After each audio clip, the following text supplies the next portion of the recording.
Assalamualaikum warahmatullahi wabarakatuh. Mari tuan-tuan, kita mulakan majlis ini dengan sama-sama baca Ummul Kitab Al-Fatihah. A'udzubillahi minasyaitonir rajim. Bismillahirrahmanirrahim. Alhamdulillahi rabbil alamin, arrahmanir rahim, maliki yaumiddin. Iyyaka na'budu wa iyyaka nasta'in. Ihdinas siratal mustaqim. Siratal ladzina an'amta 'alaihim ghairil maghdubi 'alaihim waladdallin. بسم الله الرحمن الرحيم. الحمد لله رب العالمين، والصلاة والسلام على أشرف الأنبياء والمرسلين وعلى آله وصحبه أجمعين. سبحانك لا علم لنا إلا ما علمتنا إنك أنت العليم الحكيم. رب اشرح لي صدري ويسر لي أمري واحلل عقدة من لساني يفقهوا قولي. اللهم علمنا ما ينفعنا وانفعنا بما علمتنا وزدنا علما يا أرحم الراحمين. وأرنا الحق حقا وارزقنا اتباعه وأرنا الباطل باطلا وارزقنا اجتنابه وجعلنا ممن يستمعون القول فيتبعون أحسنه وأدخلنا برحمتك في عبادك الصالحين. ولا حول ولا قوة إلا بالله ولا حول ولا قوة إلا بالله ولا حول ولا قوة إلا بالله العلي العظيم. اللهم يسر ولا تعسر وأتمم بالخير يا كريم. وبعد. Alhamdulillah. Alhamdulillah, segala puji bagi Allah Subhanahu wa taala di atas segala nikmat yang Allah kurniakan, dan alhamdulillah Allah Subhanahu wa taala beri peluang kepada kita berada pada hari-hari bulan yang mulia, iaitu 10 hari yang terawal daripada bulan Zulhijjah, yang mana amal kebaikan di bulan ini amat dicintai oleh Allah Subhanahu wa taala berbanding amalan-amalan pada bulan yang lain, pada hari-hari yang lain. Maknanya kalau sebelum ni kita baca Quran, sedekah, tapi kita buat ketika 10 hari yang awal daripada bulan Zulhijjah itu lebih Allah cintai, lebih dicintai. Maka digalakkan kepada kita melakukanlah kebaikan sebanyak yang mungkin, kerana dia peluang, boleh berada di waktu ini peluang. Sayangnya Allah Subhanahu wa taala kepada kita, sehingga Allah jadikan waktu-waktu tertentu untuk melipat gandakan pahala kita. Hari Jumaat diberi, kan 10 terakhir bulan Ramadan diberi kelebihan. Bulan Ramadan tu sendiri diberi kelebihan. Datang pula sekarang 10 terawal daripada bulan Zulhijjah. Okay. Baik tuan-tuan, kita sambung pengajian kita dari kitab Manusia dan Islam. Sebelum ni kita cerita tentang beriman kepada Allah. Hari ini masuk pada bukti-bukti saintifik tentang kebesaran Allah Subhanahu wa taala. Bukti-bukti saintifik tentang kebesaran Allah Subhanahu wa taala. Muka surat berapa tu buku tu? 49, 59. Kalau buku yang kecil tu 59 lah tuan-tuan. Kalau buku yang besar ni 67. Selepas kita huraikan dengan ringkas tentang keimanan kepada Allah Subhanahu wa taala, marilah kita kaji kewujudan Allah Subhanahu wa taala, keesaan dan kebesarannya dari segi dalil akal saintifik pula. Ini dari segi dalil ilmiah. Sebenarnya kepercayaan kepada Allah yang Maha Esa bukanlah ciptaan akal, tetapi dengan perantaraan wahyu ataupun naqli yang diturunkan oleh Allah Subhanahu wa taala kepada rasul-rasul dan para nabi yang berakhir dengan rasul pilihan, yakni Nabi Muhammad sallallahu alaihi wasallam. Jadi kepercayaan keesaan Allah itu bukan melalui dalil akal semata-mata, kan, tetapi dibuktikan dengan dalil naqli, dalil wahyu. Maka penurunan dasar tauhid itu, makna Allah itu esa, Allah yang menciptakan, Allah yang menentukan semua itu. Dasar tauhid itu bermula daripada Nabi Adam AS, seterusnya kepada nabi-nabi yang seterusnya, sehinggalah kepada Nabi Muhammad sallallahu alaihi wasallam yang membawa ajaran yang jelas dan pasti tentang ketuhanan yang Maha Esa. Jadi semua Nabi, semua Rasul ini dia bawa tauhid yang sama. Tauhid yang sama. Ya, ini semua para Rasul, para Nabi ini mengajak manusia kepada mengesakan Allah Subhanahu wa Ta'ala. Semua Rasul.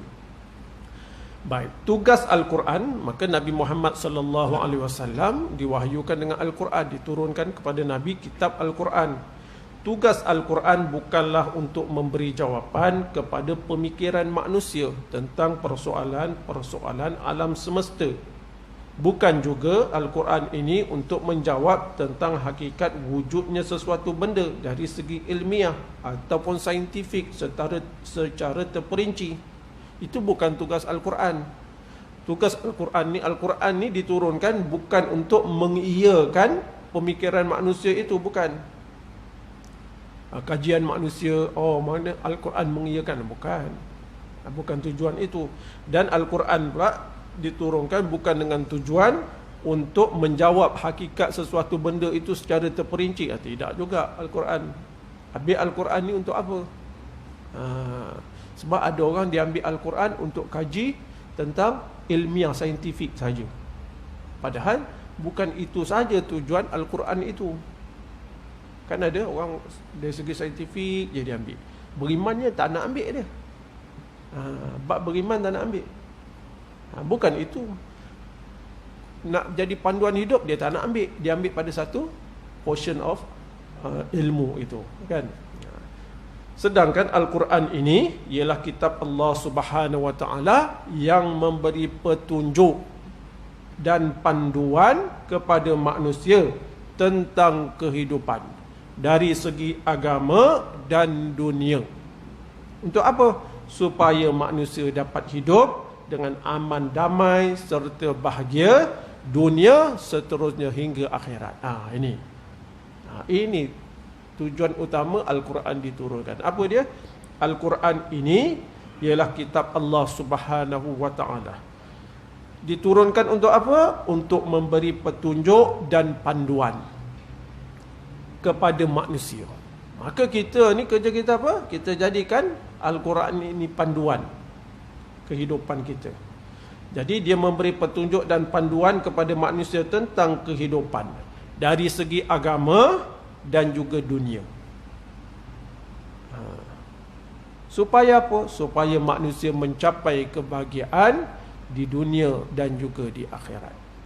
Selagi kita tak jadikan Al-Quran panduan kita, maka selama itulah kita tidak akan mendapat kebahagiaan dunia dan juga akhirat. Pentingnya Al-Quran ini dalam kehidupan kita.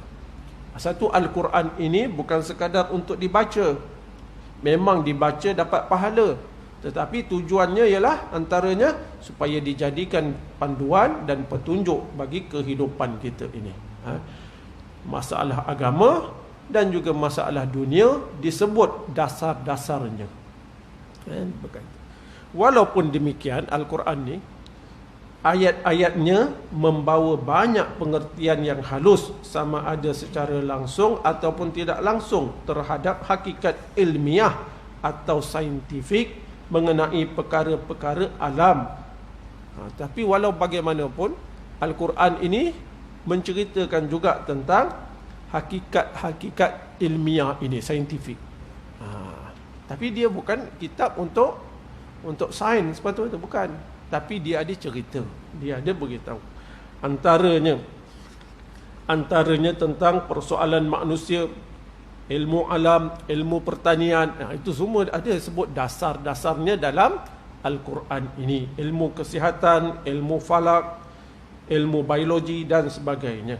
Ini semua memberi bukti kepada kita bahawa Nabi Muhammad sallallahu alaihi wasallam yang tidak tahu membaca dan menulis serta hidup berjauhan pula dari pusat-pusat ilmu pengetahuan pada masa itu, seperti mana kota Iskandaria, Rom dan juga Athens. Nabi ni bila tengok Al-Quran ni cerita pasal langit bumi, Al-Quran cerita tentang penciptaan manusia, Al-Quran cerita pasal bulan bintang, Ini membuktikan bahawa Al-Quran itu bukan ciptaan Nabi Muhammad sallallahu alaihi wasallam. Sebab apa? Sebab Nabi Muhammad sallallahu alaihi wasallam tidak pandai membaca dan tidak pandai menulis. Ada orang kata memang tak pandai baca, tak pandai, tapi dia hafal. Nabi sallallahu alaihi wasallam duduk jauh daripada pusat-pusat ilmu pengetahuan pada zaman itu. Kan? Baik. Namun begitu, Baginda sallallahu alaihi wasallam dapat menyatakan ilmu pengetahuan persoalan-persoalan hidup dan mati yang begitu mengkagumkan manusia pada segala zaman dan generasi. Kan? Semua itu adalah sebenarnya wahyu daripada Allah Subhanahu wa taala, pencipta manusia, haiwan, tumbuh-tumbuhan dan seluruh alam semesta. Pasal tu orang zaman sekarang ni bila dia buat kajian, dia kata memang betul Al-Quran ini bukan ciptaan manusia. Contohnya dalam ayat Al-Quran Allah beritahu Fir'aun itu Allah biarkan dia dalam keadaan sehingga zaman sekarang orang boleh ambil iktibar, tak hancur dia. Maka orang pun cari memang betul. Ada lagi tubuh badan Fir'aun itu tak hancur, supaya manusia ambil iktibar. Banyak. Baik, jadi dia nak ceritalah sedikit ni. Cuba kita perhatikan dengan teliti bagaimana Al-Quranul Karim memperkatakan proses kejadian manusia dari segi biologi yang selaras dengan fikiran saintifik. Tapi kita kena ingat kita baca ni untuk membuktikan memang Al-Quran ini memang kitab yang bukan ciptaan Nabi Muhammad sallallahu alaihi wasallam. Dia adalah kitab wahyu. Dan apabila berlaku kajian manusia dengan apa yang disebut oleh Al-Quran, kalaulah kebetulan kajian manusia itu bersesuaian dengan Al-Quran, maka kita kata kajian manusia itu benar. Bukan kajian manusia yang membenarkan Al-Quran. Boleh faham dia cakap ni? Tapi kalau manusia buat satu kajian, tiba-tiba kajian manusia itu bertentangan dengan apa yang disebut oleh Allah Subhanahu wa taala. Sekarang ni mana satu yang betul? Mana satu yang betul? Manusia buat kajian, keputusan kajian itu tak sama dengan apa yang Allah sebut. Maka yang mana yang betul sekarang?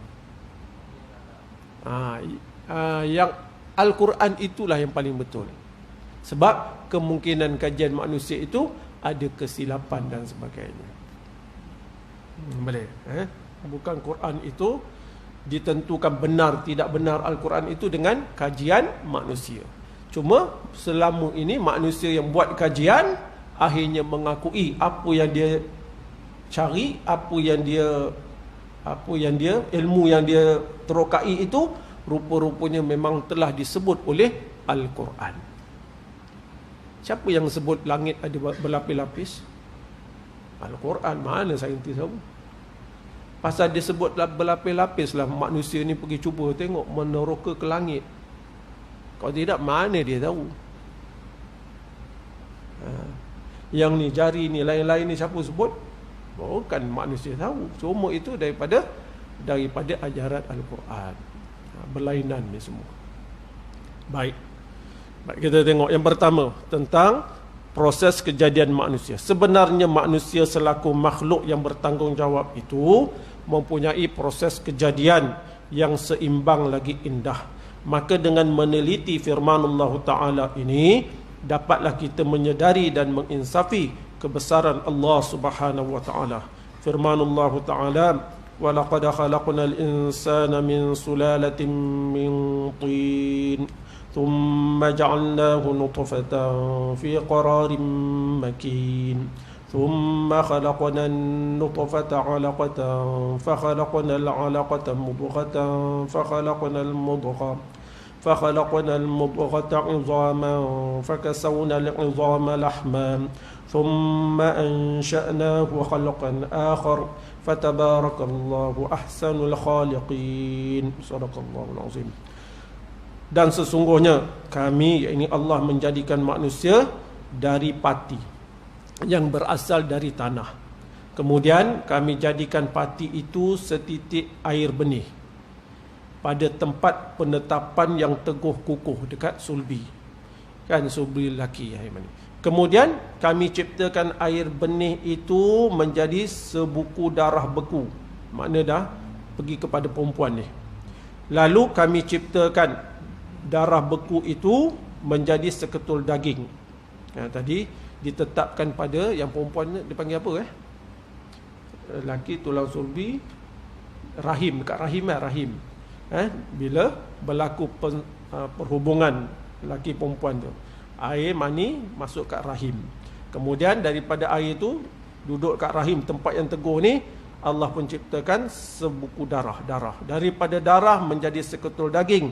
Kemudian kami balut tulang-tulang itu dengan daging. Selepas sempurna kejadian itu, maka mulakan dia menjadi makhluk yang lain, sempurna keadaannya.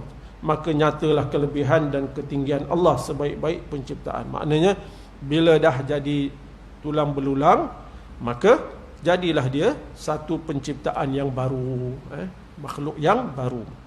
Maha suci Allah dan sebaik-baik pencipta. Allah sebaik-baik pencipta.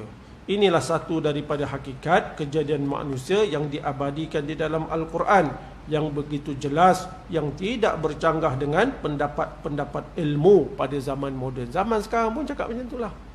Nak manusia, nak jadi manusia ni, nak jadi mesti ada percampuran benih mani lelaki dengan telur perempuan. Kan? Semua cakap macam tu kan? Walaupun dia tak boleh nak lahirkan anak ke apa kan, kalau dia nak anak, dia mesti campur dua benda ni. Dia tak boleh ambil tanah campur dengan air sirap, tiba-tiba jadi manusia. Tak ada dia. Pasal Quran dah cakap macam tu. Ada jumpa orang dapat anak, ambil tanah campur dengan air sirap? Ada? Mana ada? Tak ada. Jadi siapa yang ajar ni? Ini Al-Quran. Menunjukkan kepada kita Al-Quran ini kitab yang perlu kita pegang dan perlu kita jadikan panduan. Adakah dapat diterima oleh akal bahawa Nabi Muhammad sallallahu alaihi wasallam yang tidak pandai membaca dan menulis tiba-tiba sanggup memperkatakan persoalan yang besar ini dengan fikirannya semata-mata? Boleh kita terima? Tak boleh. Tentulah daripada Allah yang Maha Kuasa, maka benarlah Al-Quran itu wahyu Allah Subhanahu wa taala kepada Nabi Muhammad sallallahu alaihi wasallam. Habis. Okey. Ni nak baca sampai habis ke ni? Baca sendiri tak? Saya baca sendirilah kan. Jadi lepas tu datanglah masalah yang berkaitan dengan matahari, bintang, bulan. Ini semua menunjukkan kebenaran Al-Quran, dan apa yang disebut oleh Al-Quran ini tidak pernah bercanggah dengan kajian saintifik yang dikaji oleh manusia, kalau kajian itu benar dan betul. Okey, habis tuan-tuan. Sekarang kita masuk bab yang ketujuh, iman, yang ini beriman kepada malaikat. Boleh tuan-tuan macam tu? Baru cepat habis tak? Kan? Tuan-tuan pun bukan nak dengar sangat tu. Orang yang tak ada buku nak macam mana? Adik-beradik Imam Syafi'i nak macam mana? Tuan-tuan beli buku ni, tuan-tuan tengok buku ni, saya mengajar ni bukan senang tuan-tuan ni. Ini tasawur. Ini namanya tasawur. Tasawur ni bukan semua orang boleh faham dengan mudah. Masalah kita ni, kita tak tahu tasawur Islam itu, sehingga kita katakan Islam ni tak sesuai, Islam ni tak boleh dilaksanakan dalam kehidupan. Kalau ikut Islam susah. Kenapa orang ni cakap macam tu? Pasal dia tak faham apa itu Islam. Jadi kitab ini dia menceritakan benda-benda tu sesuai dengan tasawur Islam itu. Beriman kepada malaikat. Muka surat berapa ni? 65. Tadi muka surat apa? Bagus. Dah banyak, dah habis hari ni. Beriman kepada malaikat. Tengok tuan-tuan, adanya malaikat tidak dapat dikesani dengan penyelidikan dan pemikiran. Jadi malaikat ni boleh dibuat kajian tak? Ada ke tak ada malaikat? Dia tak boleh buat kajian. Tapi bila Al-Quran kata ada malaikat, kita pun mempercayai dan meyakini memang malaikat ada. Nak cerita apa tadi saya cakap tadi? Bukan apa yang ada dalam Al-Quran ni mesti dibuktikan dengan kajian saintifik. Tak boleh orang kata, mana ada dalam dunia ni orang yang laksanakan hukum Islam tiba-tiba maju. Boleh tak dia buat macam tu? Boleh tak cakap macam tu? Belajar biar sampai macam tu lah, baru faham tak? Lepas tu jangan cakap benda macam tu.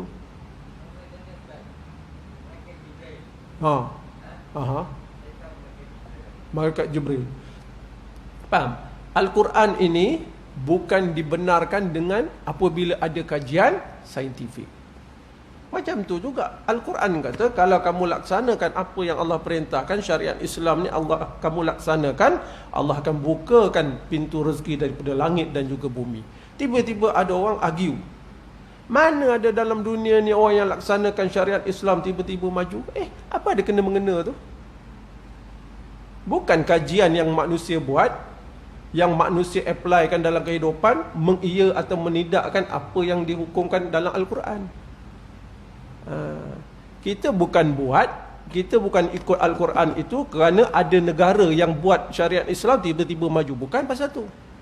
Habis kenapa kamu nak syariat Islam? Pasal Allah perintahkan, Allah yang suruh. Maka kerja kita laksanakan apa yang Allah perintahkan. Sumber pengetahuan kita mengenai malaikat ialah daripada Al-Quran dan juga cerita daripada sabdaan Nabi sallallahu alaihi wasallam. Jadi Al-Quran dan juga sabdaan Nabi sallallahu alaihi wasallam kedua-duanya adalah benar dan tidak palsu ataupun dusta. Itu kena yakin. Apa saja yang datang daripada Al-Quran dan juga Rasulullah sallallahu alaihi wasallam pasti benar. Adapun daripada manusia belum pasti lagi. Manusia tidak dapat menafikan hakikat adanya malaikat itu semata-mata kerana ia tidak nampak ataupun tidak dapat mengkaji. Kita tak boleh tolak adanya malaikat itu semata-mata pasal kita tak nampak, ataupun semata-mata tak ada kajiannya yang pernah dibuat. Tak pernah ada kajian makmal kan. Orang perubatan suka cakap ini ubat ni, tak pernah ada kajian makmal. Boleh jadi macam tu.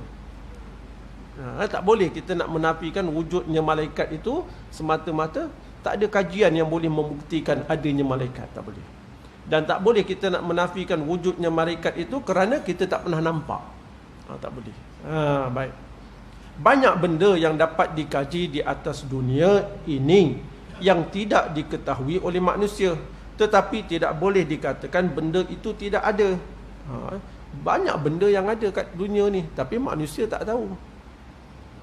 Disebabkan manusia tak tahu, kita tak boleh nak kata benda tu tak ada. Kelemahan manusia dapat melihat ataupun mengesan sesuatu dengan percubaan atau pengkajian tidak boleh menjadi alasan bagi membuktikan bahawa ianya tidak ada. Bila Allah kata benda tu ada lah, kena tunggu bukti kajian ke? Tidak. Nak pegang kat situ je. Nak pegang kat situ.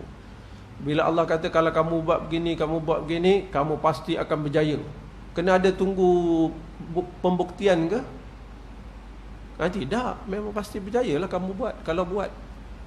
Gitu.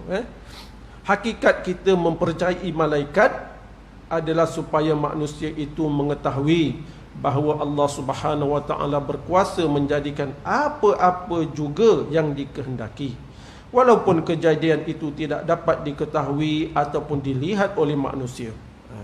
Manusia hendaklah insaf bahawa dirinya itu adalah salah satu daripada kejadian-kejadian Allah Subhanahu Wa Taala.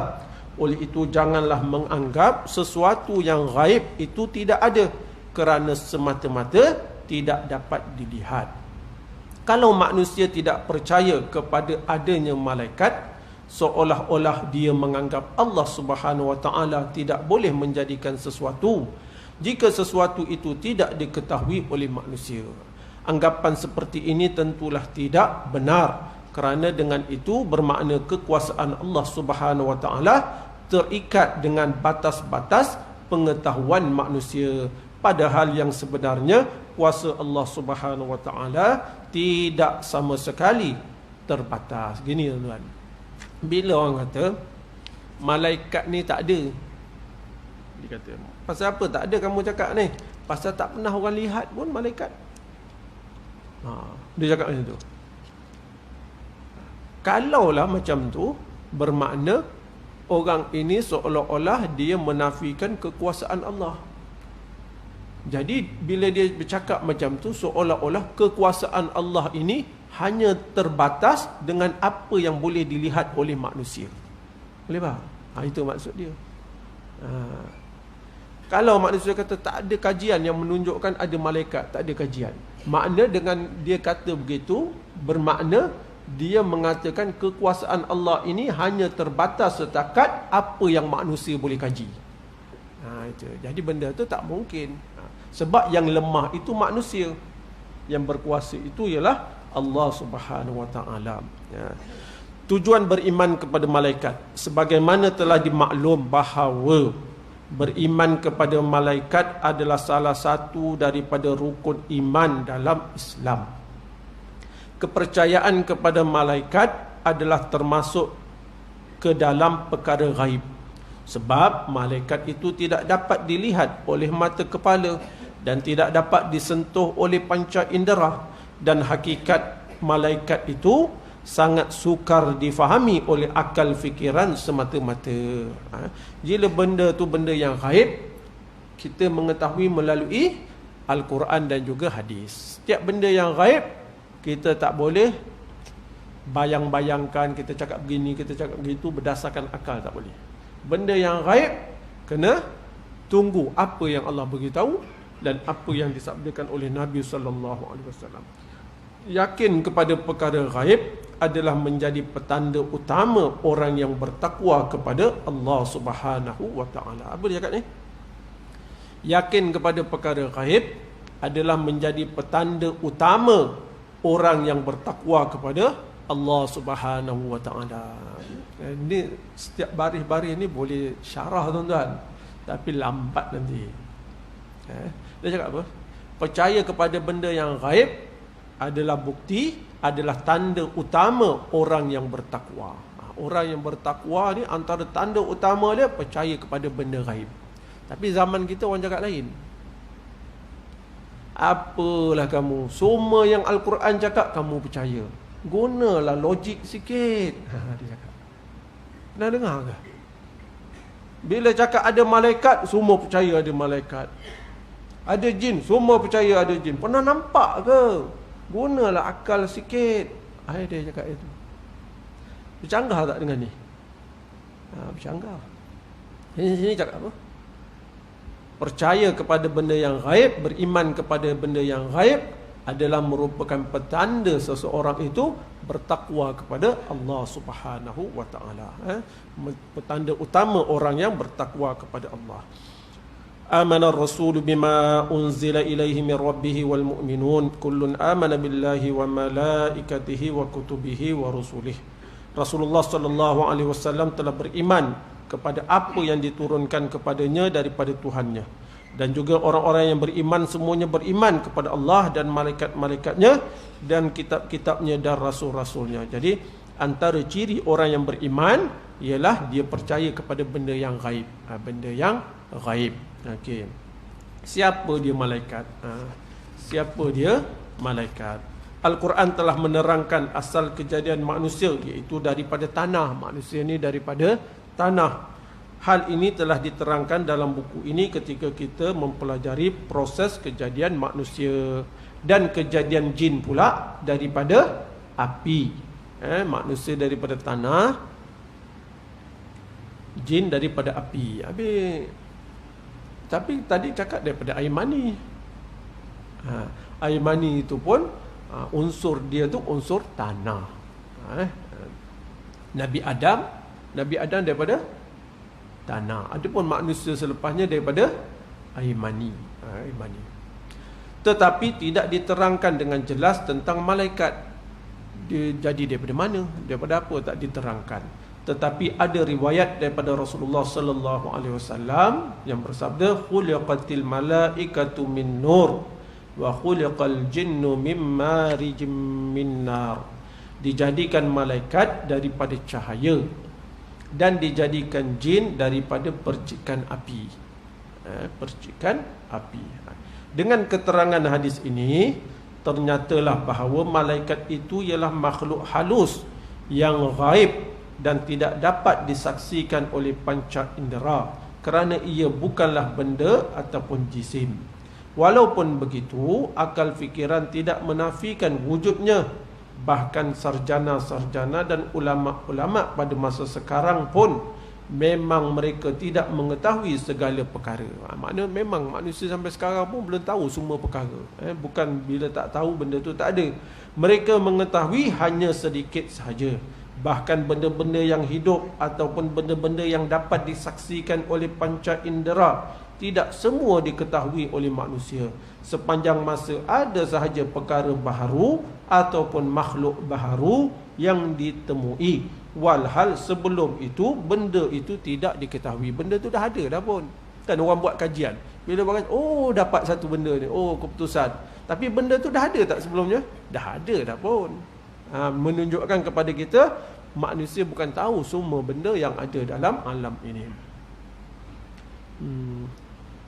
Di dalam kitab Ad-Dinul Islam telah dinyatakan malaikat sebagai makhluk Allah yang kuat, memiliki sayap yang banyak, sehingga dengan demikian membolehkan mereka melakukan gerak cepat.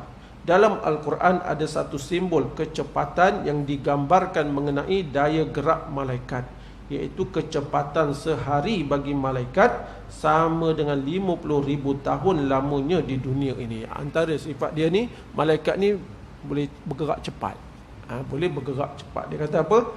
Kecepatan sehari bagi malaikat menyamai 50,000 tahun lama di dunia. Jangan main-main. Cepat. Ta'arujul malaikatu warruhu ilaihi fi yaumin kana miqdaruhu 50,000 sanah. Malaikat-malaikat dan Jibril naik menghadap kepada Tuhan dalam sehari yang kadarnya 50,000 tahun. 50,000 tahun. Kita 50,000 tahun, tapi malaikat tu sehari tempohnya.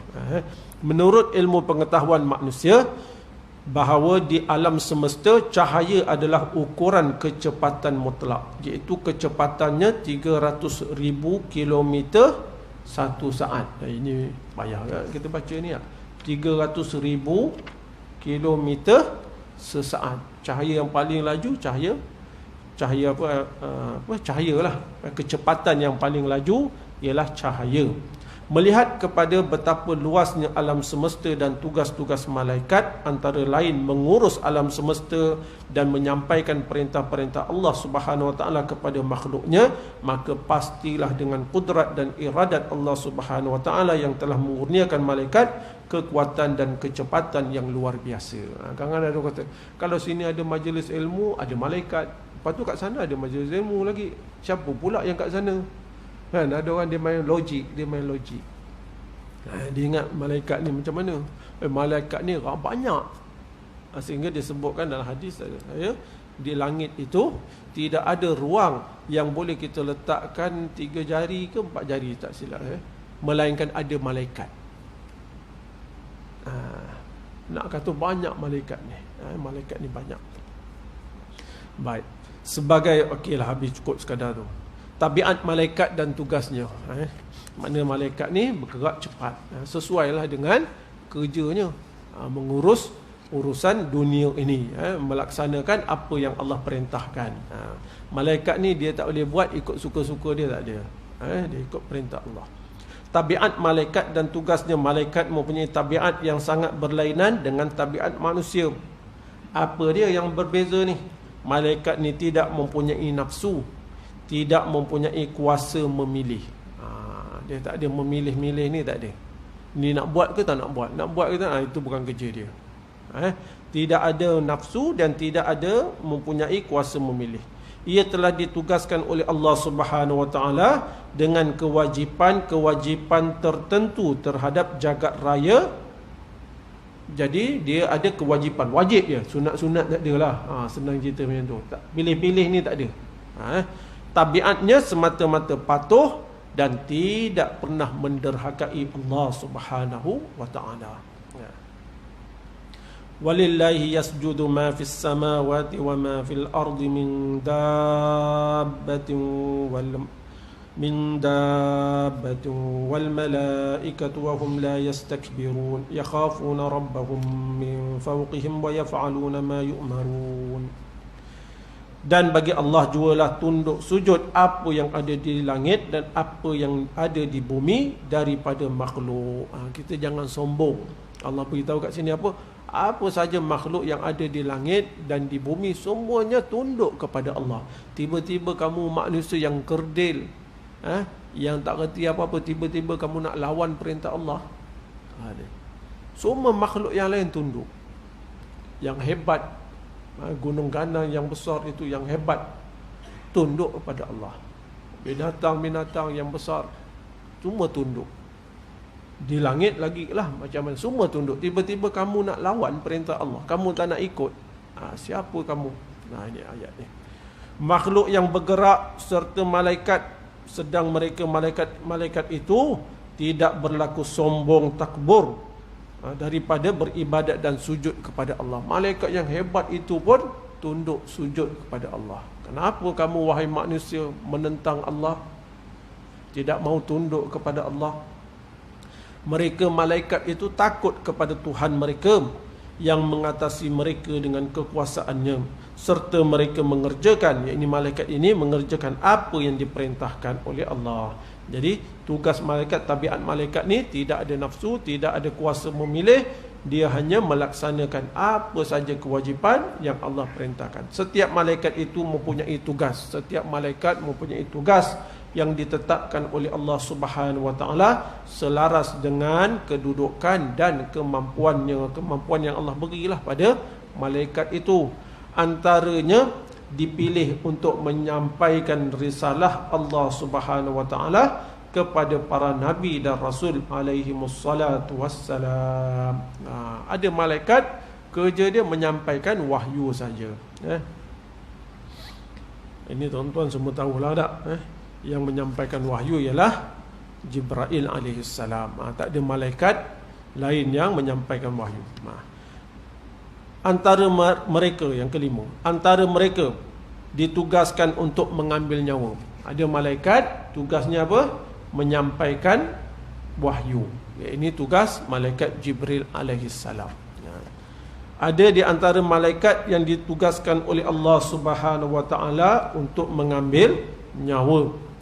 Seperti mana dalam firman-Nya, alladzina tatawaffahumul malaikatu zalimi anfusihim fa'alqaw as-salama ma kunna na'malu min su' bala innallaha alimun bima kuntum ta'malun.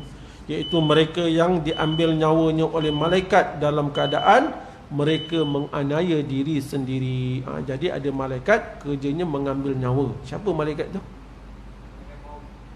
Malaikat maut, itu nama kerja dia. Siapa nama dia? Israel. Ini kira ingat matilah ni, pasal dia ingat nama malaikat tu. Israel Israel kan? Israel. Jadi cukup sekadar tu tuan-tuan, nanti kita sambung yang keenam. Wallahu ta'ala a'lam. Subhanakallahumma bihamdika asyhadu an la ilaha illa anta astaghfiruka wa atubu ilaik. Bismillahirrahmanirrahim. Wal 'asr innal insana lafi khusr illa alladhina amanu wa 'amilus solihat wa tawassaw bil haqq wa tawassaw bis sabr. Assalamualaikum warahmatullahi wabarakatuh.